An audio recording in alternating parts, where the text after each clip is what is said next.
आप सभी को मेरा सादर नमस्ते। देववाणी संस्कृतम ई गुरुकुलम में आपका बहुत बहुत स्वागत है। जैसा कि आप सभी जानते हैं, कर्तव्य बोध हमारी श्रृंखला चल रही है और उसकी आज की नई कहानी के साथ मैं आपके समक्ष उपस्थित हुई हूँ। कहानी सुनाने से पहले यही कहूँगी कि कहानी हमें एक शिक्षा, एक सीख प्रदान करती है। कहानी के माध्यम से ही हम अपनी गलतियों के बारे में जान सकते हैं या गलती ना करें, ऐसा सबक भी हमें उस कहानी से मिलता है। हम कहानी से पढ़कर, सुनकर ये देख सकते हैं ना, ये जान सकते हैं ना कि कहानी के उस पात्र ने ये गलती करी है, ये गलती की है, वो गलती हमें नहीं करना है। तो ऐसी सीख, ऐसी शिक्षा हम कहानी से भी तो ले सकते हैं। जरूरी तो नहीं कि हम हर बार गलती करें और गलती कर कर ही जीवन का सबक लें। हाँ, कहानी से भी तो जीवन का सबक मिल सकता है, एक सीख मिल सकती है। तो चलिए, ऐसी ही शिक्षाप्रद कहानी के साथ हमारी कहानी की शुरुआत होती है और कहानी का शीर्षक है सहन शक्ति ने सास का स्वभाव बदल दिया। देखिए, सहनशीलता मनुष्य का आभूषण होता है। कुछ ऐसी है हमारी कहानी। शुरू करते हैं। एक युवती नववधू बनकर ससुराल में आई और ससुराल में आकर, अरे मेरे भगवान, उसे ऐसी सास मिलती है जो दुर्वासा ऋषि का अवतार समझ लीजिए। दुर्वासा ऋषि आप सब अच्छे से जानते होंगे ना, किसके लिए जाने जाते हैं? वो अपने क्रोध के लिए जाने जाते हैं। दिन में 2-3 बार वह जब तक लड़ाई ना कर ले, उसका खाना, उसकी सास का भोजन नहीं पचता था। ऐसा उसका स्वभाव हो गया था। अब एक बार ऐसा होता ना, स्वभाव बन जाता है तो हम उसके आदी हो जाते हैं। वैसे ही उसकी सास का स्वभाव था, जब तक वो लड़ाई ना कर ले, लड़ ना ले, तब तक उसका खाना ही नहीं हजम होता था। अब वधू आई तो उसने सोचा कि क्यों किसी से बाहर जाकर लड़ना, क्यों ना घर में ही लड़ाई करें। बाहर जाने की क्या जरूरत है, बाहर जाके मैं क्यों लड़ूं? क्योंकि जब तक उसकी बहू नहीं थी, इसके पहले वो आस पड़ोस में लड़ाइयाँ करती रहती थी, उनसे जाकर लड़ती रहती थी। अब उसने कहा क्यों लड़ना, घर में ही तो है, मैं घर में ही अपने लड़ूं।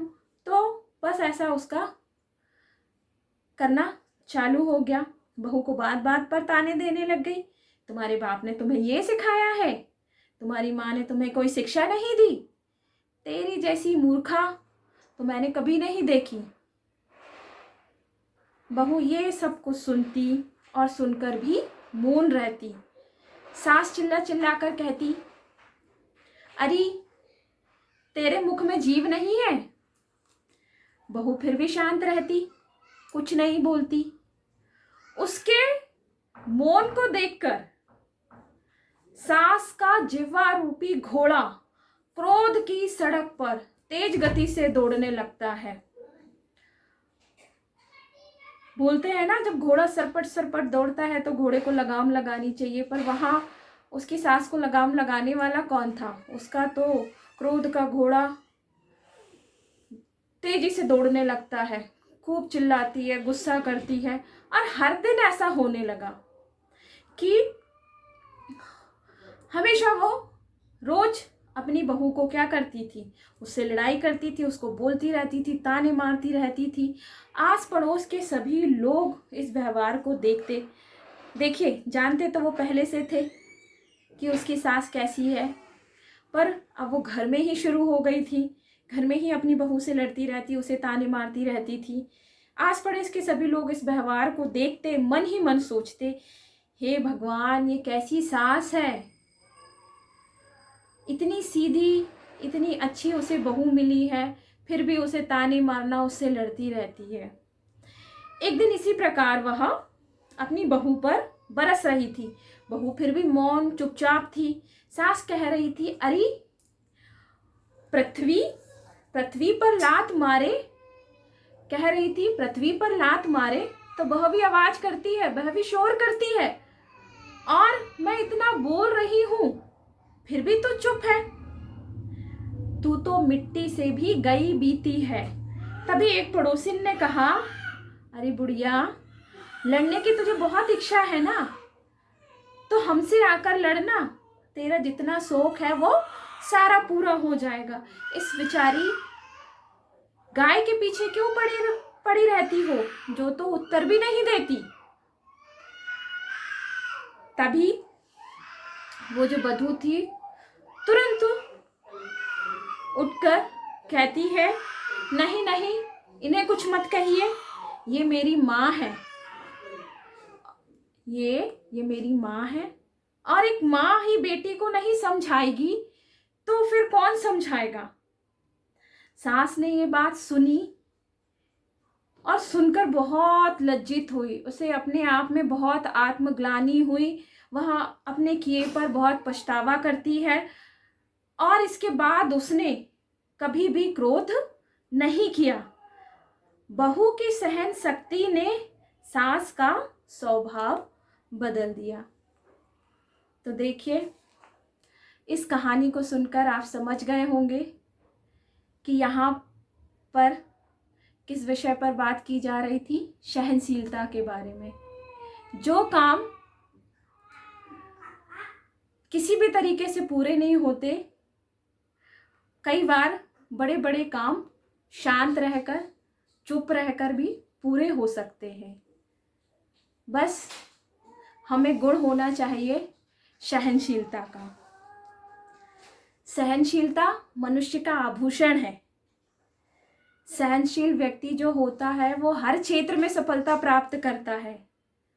और अगर हम सहनशील नहीं होते तो हमें क्या होता है, हमें कई बार ऐसी अप्रिय स्थितियों का सामना करना पड़ता है। बहुत सारी ऐसी स्थितियां उत्पन्न हो जाती हैं। अगर हम में सहनशीलता का गुण नहीं है तो क्या होगा, हम पर क्या सवार हो जाएगा, क्रोध सवार हो जाएगा। क्योंकि जहाँ सहनशीलता नहीं होती है वहाँ क्या क्या सवार हो जाता है, हमारे ऊपर क्रोध सवार हो जाता है। और क्रोध मनुष्य का सबसे बड़ा शत्रु है। जहाँ क्रोध होता है वहाँ हर चीज का विनाश होता है। अगर बहू सहनशील नहीं होती तो उसका घर बस पाता क्या, नहीं, उसका घर बसने से पहले ही क्या होता है, टूट जाता। और आज ये कहानी हमें यही तो शिक्षा दे रही है कि सहनशीलता के गुण को हमें क्या करना है, अपनाना है। हमें कैसे बनना है, सहनशील बनना है। हम अपने आसपास निजी जीवन में देख रहे हैं कि कितनी लड़ाइयाँ, कितने झगड़े होते हैं। और हम आज का जो समय चल रहा है उसमें बहुत तनावों से घिरे हुए हैं। और जल्दी ही क्या होते हैं, थोड़ा सा भी अगर कष्ट आता है तो हम कैसे होते हैं, परेशान हो जाते हैं। परेशान होकर क्या करने लगते हैं, गुस्सा करने लगते हैं, क्रोध से भर जाते हैं। क्योंकि क्या हम उस चीज को सहन करने की सहनशीलता नहीं होती ना हम में। और इस क्रोधी स्वभाव के कारण क्या होता है, सिर्फ विनाश होता है। हम देख रहे हैं ना आजकल क्या हो रहा है, आपसी जो रिश्ते हैं उनमें भी दूरियां पैदा होती जा रही हैं। यहाँ बात, ये तो कहानी थी, कहानी में यहाँ सास बहू का पात्र था। यहाँ पे सास क्रोधी स्वभाव की थी, बहू सहनशील थी। तो ऐसा होता है ना कि बहू क्रोधी स्वभाव की हो सकती है, सास सहनशील हो सकती है। तो परिवार में ऐसे बहुत सारे रिश्ते होते हैं जहां पर आपसी लड़ाइयाँ क्या होती हैं, सहनशीलता ना होने के कारण बढ़ती चली जाती है। और बात इतनी बिगड़ जाती है कि आपसी रिश्ते में दरार आ जाती है, घर टूटने तक की नौबत आ जाती है। क्यों? क्योंकि आज हम उस गुण को खोते जा रहे हैं ना, उस सहनशीलता को क्या करते जा रहे हैं, खोते जा रहे हैं। उसे अपना नहीं रहे हैं। और उसे नहीं अपनाने के कारण देखिए आपसी रिश्ते कितने बिगड़ रहे हैं। तो ये कहानी हमें यही शिक्षा दे रही है, यही सीख दे रही है कि हमें क्या करना है, कैसे होना है, सहनशील बनना है। चाहे रिश्ता कोई भी हो, चाहे सास बहू का हो, पति पत्नी का हो, कोई भी रिश्ता हो, उसमें क्या होना चाहिए, सहनशीलता होनी चाहिए। अगर एक सास बहू को बेटी की तरह और एक बहू सास को अपनी माँ की तरह प्यार करे, तो हमारे आपसी रिश्तों में फिर किस चीज़ की तकरार होगी, किस चीज़ की लड़ाइयाँ होगी। यहाँ बहू सहनशील थी, कभी सास सहनशील बन जाए तो फिर हमारे आपसी जो लड़ाइयाँ हैं वही ख़त्म हो जाएगी। तो यही है इस कहानी का उद्देश्य, यही है आज की कहानी की एक छोटी सी शिक्षा कि सहनशील होने से बहुत बड़े बड़े काम हो जाते हैं।